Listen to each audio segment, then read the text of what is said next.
Ramji Rao സ്പീക്കിങ്ങിൻ്റെ shooting ഇവിടെ ഉദയ സ്റ്റുഡിയോയിൽ നടന്നുകൊണ്ടിരുന്നപ്പം ഷോട്ടിനകത്തൊരു മൂങ്ങ വന്ന് കയറി.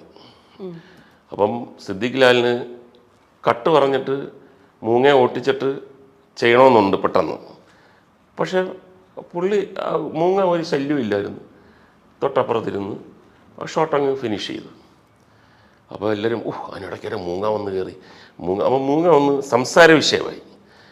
അത് പ്രകൃതിയല്ലയോ, ഒരു പക്ഷി വന്നിരിക്കുന്നു, ഒരു മൂങ്ങ വന്നിരുന്നു, അതിനെന്താ അല്ല ഡയലോഗിൻ്റെ പ്രസക്തി അങ്ങോട്ട് ശ്രദ്ധ അങ്ങോട്ട് പോവുമോ അങ്ങനെ വരെ ചിന്തിച്ചു.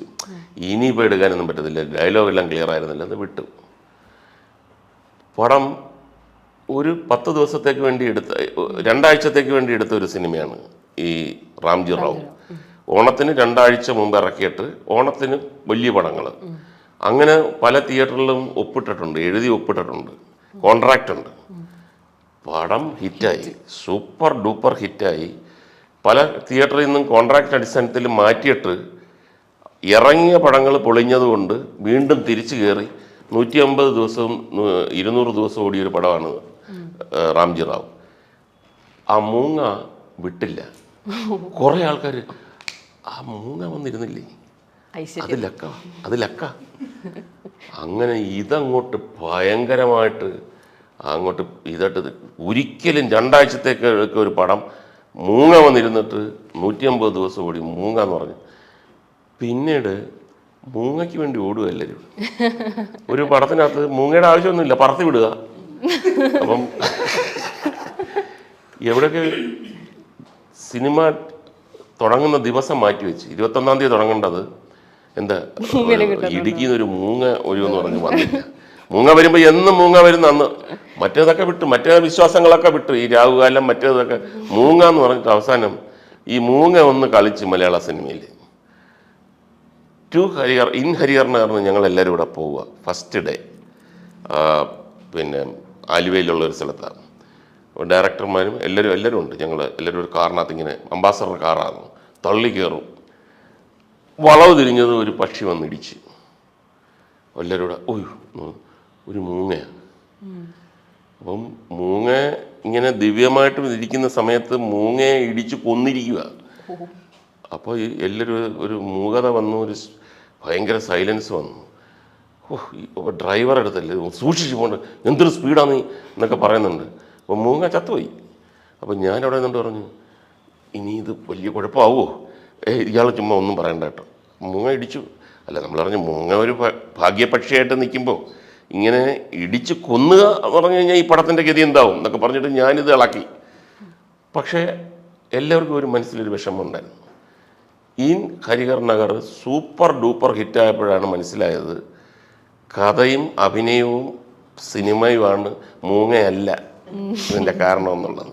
അങ്ങനെ മൂങ്ങ ഔട്ടായി. അന്ധവിശ്വാസം അങ്ങനെ ഇതെല്ലാം 100% നടന്ന കഥകളാണ് കേട്ടോ. കാര്യം എന്ന് പറഞ്ഞാൽ എൻ്റെ ഒരു നിഗമനത്തിലും അല്ല എൻ്റെ ഒരു കാഴ്ചപ്പാടിലും ഒരാൾ പറയുന്നു, ഇന്ന കാര്യങ്ങൾ ചെയ്തു കഴിഞ്ഞാൽ നിങ്ങൾ നല്ല രീതിയിൽ വരും, നിങ്ങളുടെ പടങ്ങളൊക്കെ വിജയിക്കും, നിങ്ങളുടെ സ്ഥാനം ശരി. എന്തൊക്കെയാണ് ചെയ്യേണ്ടത്? അത് 30 ദിവസം വെജിറ്റേറിയൻ, അതിരാവിലെ 4 മണിക്ക് എഴുന്നേറ്റ് ഈ ഒരു ശ്ലോകം ചൊല്ലിയിട്ട് പ്രാർത്ഥിച്ചിട്ട് കിടക്കുക, വൈകുന്നേരം 7 മണിക്ക് ഇതേപോലെ എന്നൊക്കെ പറഞ്ഞിട്ട് ഒരു 3 ആകുമ്പോൾ ഞാൻ പറയും അങ്ങനെ എനിക്കാവണ്ട, അല്ലാതാവുന്ന കേട്ടായിക്കോട്ടെ. ഇങ്ങനെ കഠിന തപസ്സും നമുക്ക് പറ്റാത്ത കാര്യങ്ങളൊക്കെ ആണെങ്കിൽ വിട്ടുകളാം. അങ്ങനെ ആയിരിക്കണം. ഇതെല്ലാം നമുക്ക് പറ്റുന്ന കാര്യങ്ങളാണ്. ഇപ്പോൾ ഒരു ആഴ്ചയിൽ 2 ദിവസമൊക്കെ ഉച്ചയ്ക്ക് വെജിറ്റേറിയൻ ഓക്കെ, അതല്ലാതെ ലൈഫ് ടൈം വെജിറ്റേറിയൻ മറ്റേത് കഴിക്കാൻ പാടില്ല. അപ്പോൾ അത്രേ ഉള്ളൂ വേണ്ടതുള്ളൂ. പക്ഷേ 2 സ്ഥലത്തും ഗംഭീരമായ അന്ധവിശ്വാസം ഇപ്പോഴും ഉണ്ട്, യാതൊരു സംശയമില്ല. ഇപ്പോൾ കണ്ടന്റ് വളരെ പ്രാധാന്യമുള്ള ഒരു കാലഘട്ടം കൂടിയാണ്. അപ്പം സ്ക്രിപ്റ്റ് എഴുതുന്ന ഒരു സമയത്ത് ഏറ്റവും കൂടുതൽ ശ്രദ്ധിക്കുന്ന ഒരു കാര്യം എന്തായിരിക്കും നോവലിൽ? ഇപ്പോൾ ഈ പറഞ്ഞ കണ്ടന്റ് ഓറിയൻറ്റഡ് തന്നെ എന്ന് വെച്ചാൽ ഇപ്പം ആൾക്കാർ ഞാൻ പറഞ്ഞില്ല, ഇപ്പം ഫേസ് വാല്യൂ പോലും നോക്കാണ്ട് ആൾക്കാർ പടങ്ങളിൽ കയറാൻ തുടങ്ങിയ ഒരു കാലഘട്ടം. ഇപ്പം ആരാണ് അഭിനയിക്കുന്നത്, അല്ല ആരാണ് ഡയറക്റ്റ് ചെയ്യുന്നത്, ഡെബ്യൂ ആണോ, അതൊന്നും വിഷയമില്ല. കാരണം കണ്ടന്റ് ഓടുന്നുണ്ടോ എന്ന് മാത്രമേ ആൾക്കാർ ഇപ്പോൾ ശ്രദ്ധിക്കുന്നുള്ളൂ. അപ്പം നമ്മൾ കൂടുതലും ഈ സ്ക്രിപ്റ്റ് എന്ന് പറഞ്ഞ സാധനം ലിറ്ററലി ഒരു ഫൗണ്ടേഷനാണ്. ഇതിന് മേലേക്കാണ് ബാക്കി എല്ലാം പണിത് കയറാൻ പറ്റത്തുള്ളൂ. അപ്പോൾ ഇതിനൊരു വീക്ക്നെസ് ഉണ്ടെങ്കിൽ മൊത്തത്തോടെ നമ്മൾ ഇതിൻ്റെ മേലെ എന്തുകൊണ്ട് വെച്ചെന്ന് പറഞ്ഞാൽ അത് നിൽക്കുമല്ലോ, അത് എല്ലാം കൂടെ താഴേക്ക് വീഴ്ത്തുകയുള്ളൂ. അപ്പോൾ കൂടുതലും ഫോക്കസ് ചെയ്യുന്ന ആൾക്കാരിൽ റിലേറ്റബിൾ ആയിട്ടുള്ള ആൾക്കാർക്ക് കണക്ട് ചെയ്യാൻ പറ്റും. കണ്ടുകൊണ്ടിരിക്കുമ്പോൾ എടാ ഇത് നമുക്ക് സംഭവിക്കാമല്ലോ, ഇത് അങ്ങനെ ഇത് ചെയ്യാം. പിന്നെ പൊതുവേ എനിക്ക് മനസ്സിലായ ഒരു കാര്യം എന്ന് വെച്ചാൽ തിയേറ്ററിൽ വരുന്നവർ എൻ്റർടൈൻഡ് ആവാൻ തന്നെ വരുന്ന ആൾക്കാരാണ്. നമ്മളപ്പം ആ എൻ്റർടൈൻമെൻറ്റ് അവിടെ എങ്ങനെയും കൊടുക്കാൻ പറ്റും. ഇപ്പം വിഷമമായിരിക്കാം, അല്ലെ ഹാസ്യമായിരിക്കാം, അല്ലെങ്കിൽ ഈ പറഞ്ഞ പോലെ ദേഷ്യം, എന്തും ആയിക്കോട്ടെ, അത് ആ എൻ്റർടൈൻമെൻറ്റ് അവിടെ ആൾക്കാർക്ക് കിട്ടണം. അത് ഇല്ലെങ്കിൽ ആൾക്കാർ അവിടെയാണത് ഒരു പ്രശ്നമാകുന്നത് വെച്ചാൽ വർക്കൗട്ട് ആവാത്തൊരു ഇഷ്യൂ വരുന്നത്. മുകേഷിനാണെങ്കിൽ ഒരു ചാനലുണ്ട് മുകേഷ് സ്പീക്കിംഗ് എന്ന് പറഞ്ഞിട്ട്. അപ്പം ഒരുപാട് ഇന്റർവ്യൂസിനൊക്കെ പോണ സമയത്ത് അത് മനഃപൂർവ്വം ഇടയ്ക്കൊന്ന് ചിന്തിക്കേണ്ടി വരും, ഞാൻ ഇതിവിടെ പറഞ്ഞാൽ ശരിയാവില്ല, എൻ്റെ സ്വന്തമായിട്ടൊരു പ്രസ്ഥാനം ഉണ്ടല്ലോ, അവിടെ പോയിട്ട് പറയണ്ടേ. അപ്പോൾ എപ്പോഴെങ്കിലും കണ്ടന്റിന്റെ ക്രൈസിസ് വന്നിട്ടുണ്ടോ? അല്ല, ഞാൻ ഇപ്പോൾ 75-76 എപ്പിസോഡായി. അപ്പൊ അതിന് മുമ്പ് ഞാൻ കുറെ കഥകളൊക്കെ പറഞ്ഞിട്ടുണ്ട്. ഇപ്പം ഞാൻ വളരെ ശ്രദ്ധിച്ചാണ് ചെയ്യുന്നത്. അതിനകത്ത് പറഞ്ഞിട്ടുള്ളത് പറയും. പിന്നെ ഏറ്റവും വലിയ ഇത് സന്തോഷമാണ് എല്ലാവരും കൊണ്ട്. ചിലരൊക്കെ അങ്ങ് ഭയങ്കര അഭിപ്രായങ്ങളാണ്. നമുക്ക് എന്താ പറയുന്നത്, നാണം വരുന്ന തരത്തിൽ കഥ എഴുതാൻ MT വാസുദേവൻ നായർ, കഥ പറയാം മുകേഷ്. ഞാൻ തന്നെ പേടിച്ചു, ദൈവമേ വേണ്ട എന്ന് പറഞ്ഞിട്ട്. അപ്പം അത്രയ്ക്ക് ഇഷ്ടമുണ്ട്. എങ്കിലും ചില സമയത്ത് നമുക്ക് ഒരു വിഷമം വരും. എപ്പോഴാണെന്നറിയാം, എന്നെ ചീത്ത വിളിക്കുന്നതിന് 1 മില്യൺ വ്യൂസും ഞാൻ ചങ്ക് പറിച്ചെടുത്ത് കഥ പറയുന്നതിന് 35. അത് മലയാളീസിന് സല്യൂട്ട് ചെയ്തിരിക്കുകയാണ്. നമ്മുടെ നാടൻ നാശത്തിലൂടെയാണ് പോകുന്നത്. ഓക്കെ, അപ്പം ഈ ഒരു എന്താ പറയുക, ഒരുപാട് ഇൻ്റർവ്യൂസ് അല്ല, മുകേഷ് സ്പീക്കിംഗ് കുറേ കണ്ട സമയത്ത് അതിൽ ഒരുപാട് കമൻസ് വന്നത് പറഞ്ഞിട്ടുണ്ടെങ്കിൽ ഇദ്ദേഹത്തിൻ്റെ കഥകൾ കേട്ട് ഞാൻ ഡിപ്രഷൻ വരെ മാറും, ഭയങ്കര കഥകളെ പറ്റി പറഞ്ഞു വെക്കുന്നുണ്ട്. അപ്പം ശരിക്കും ഇങ്ങനെ ഒരു സംഭവം തുടങ്ങണം എന്നുള്ളൊരു പ്ലാൻ, അതിൻ്റെ പുറകിലുള്ളൊരു മോട്ടീവ് എന്തായിരുന്നു? അല്ല, ഇത് നമ്മളെ കേൾക്കാൻ ആളുണ്ട് എന്നുള്ള ഒരു നെഗറ്റീവ് നിന്ന് തന്നെയാണ് തുടങ്ങുന്നത്. ഞാൻ ഒരു കുട്ടിയെ, ഒരു SSLC പഠിക്കുന്ന ഒരു കുട്ടിയെ വഴക്ക് പറഞ്ഞു ഫോണിൽ കൂടെ എന്ന് പറഞ്ഞിട്ടൊരു ഒരു ഭയങ്കര ഒരു വൈറലായ സംഭവമുണ്ട്. ഒരു സമയത്ത് ഒരു 1.5 കൊല്ലം മുമ്പ്. ഒരു മിനിറ്റ്, ഞാൻ കാര്യം പറഞ്ഞോട്ടെ. ഞാൻ ആക്ച്വലി ഇത് ചോദിക്കാൻ വരുന്നു, പക്ഷെ എനിക്കൊരു പേടി, ഇനിയിപ്പോൾ ഞാൻ ചോദിച്ചു കഴിഞ്ഞാൽ എന്തെങ്കിലും പറയുമെന്ന്. അപ്പം നീ ചേട്ടനായിട്ട് പറഞ്ഞോടെ. എനിക്കങ്ങനെ ഇപ്പോൾ ഉള്ള കാര്യം സത്യം പോലെ പറയുന്നതെന്ന് പറഞ്ഞാൽ കുഴപ്പമില്ല. അപ്പോൾ ഇയാൾ ഒരുപാട് പ്രാവശ്യം എന്നെ വിളിച്ച് ശല്യപ്പെടുത്തി. ഞാൻ എൻ്റെ ഒരു സൂം മീറ്റിംഗ്, അന്ന് കൊറോണയുടെ സമയത്ത് നേരിട്ട് സൂം മീറ്റിംഗ് 3 പ്രാവശ്യം, ഗവൺമെൻറ്റുമായിട്ടുള്ള ഒരു സൂം മീറ്റിംഗ് 3 പ്രാവശ്യം കട്ടായിപ്പോയി. ഇയാൾ വിളിച്ചുകൊണ്ടേയിരിക്കുക ഈ പയ്യനന്ന്. അപ്പം ഞാൻ അങ്ങോട്ട് വിളിച്ചിട്ട് പറഞ്ഞു, ഞാനൊരു സൂം മീറ്റിംഗ് ഞാൻ അങ്ങോട്ട് വിളിക്കാം, ഇത് കട്ടാവുന്നു.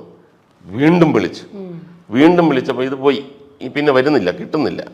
അപ്പോൾ ഞാൻ അയാളോട് ചോദിച്ചു എന്താണ്. അപ്പോൾ എനിക്ക് അതിങ്ങനെ ഒരു കൂട്ടുകാരൻ തന്നെ പറഞ്ഞൊക്കെ പറഞ്ഞു.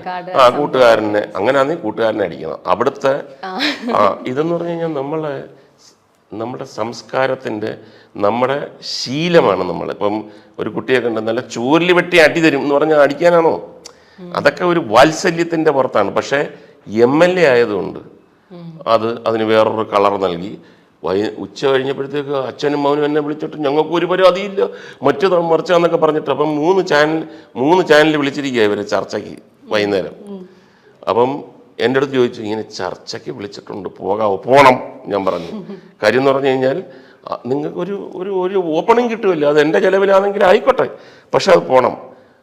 അപ്പോഴാണ് ഇവർ ഒരു പ്രസ് കോൺഫറൻസിൽ പറഞ്ഞത്, മുകേഷ് ഏട്ടൻ എന്നെ ശാസിച്ച ഒരിക്കലും ഇല്ല, അദ്ദേഹം ഒരു മൂത്ത ജ്യേഷ്ഠനെ പോലെ എന്നെ അടുത്ത് പറഞ്ഞേട്ടാണ് എനിക്ക് തോന്നിയത്, പിന്നെ എൻ്റെ തെറ്റാണ്, ഞാനാണ് അദ്ദേഹത്തെ എന്നൊക്കെ പറഞ്ഞിട്ട് ഈ 3 ചാനലിൽ നിന്നും ചർച്ച ക്യാൻസൽ ചെയ്തു. അവർ പറഞ്ഞു, ഇനിയിപ്പോൾ എന്തിനാ ഞങ്ങൾക്ക് ഇവര് വന്നിട്ട് ഈ എന്നെ വേദനിപ്പിച്ചു എന്നൊക്കെ പറയുമെന്ന് വിചാരിച്ച് 3 എണ്ണത്തിന്. അപ്പൊ അവരെൻ്റെ അടുത്ത് 3 ചാനലും ക്യാൻസൽ ചെയ്തു ചേട്ടാ. ഞാൻ പറയാം, അത്രേ ഉള്ളൂ. അപ്പൊ അങ്ങനെ ഒരു സംഭവം വന്നപ്പോൾ ഞാൻ ഇതിനൊരു മറുപടി കൊടുത്തു. ഏതോ ഒരു വീട്ടിലിരുന്നിട്ട് ഫോണിനകത്ത് ഈ ലൈറ്റ് ഒന്നുമില്ല, അവിടെ ഇരുന്നുണ്ട് വിയർത്ത് എന്താണ് യഥാർത്ഥത്തിൽ സംഭവിച്ചത്. ഒരു 3 മണിക്കൂർ കൊണ്ട് 26 ലക്ഷം ആൾക്കാർ കണ്ടു. എൻ്റെ ഏകദേശം 17 മിനിറ്റ് നീണ്ടു നിൽക്കുന്ന ഞാനൊരു 3000 പേര് കാണുമെന്ന് പ്രതീക്ഷിച്ചത് 26 ലക്ഷം ആൾക്കാർ കണ്ടു. 2.5 മില്യൺ മുകളിൽ. അപ്പോൾ ഈ നെഗറ്റീവ് നിന്നാണല്ലോ പോസിറ്റീവ് വരുന്നത്. ഒരു സ്ട്രൈക്ക്. അപ്പോൾ ഇത് എന്തുകൊണ്ട് നമുക്ക് നമ്മളുടെ കാര്യങ്ങൾ പറയുന്നത്? പക്ഷേ അവിടെ ഞാനൊരു വലിയ ഉദ്യമമാണ് ഏറ്റെടുത്തത്. നെഗറ്റീവ് മാത്രമല്ല, പോസിറ്റീവും മലയാളികൾ കാണും. അങ്ങനെ ഒരു ബ്ലഡിലൊരു ശീലമുണ്ട്. ഇതുവരെ പരാജയപ്പെട്ടിരിക്കുകയാണ്.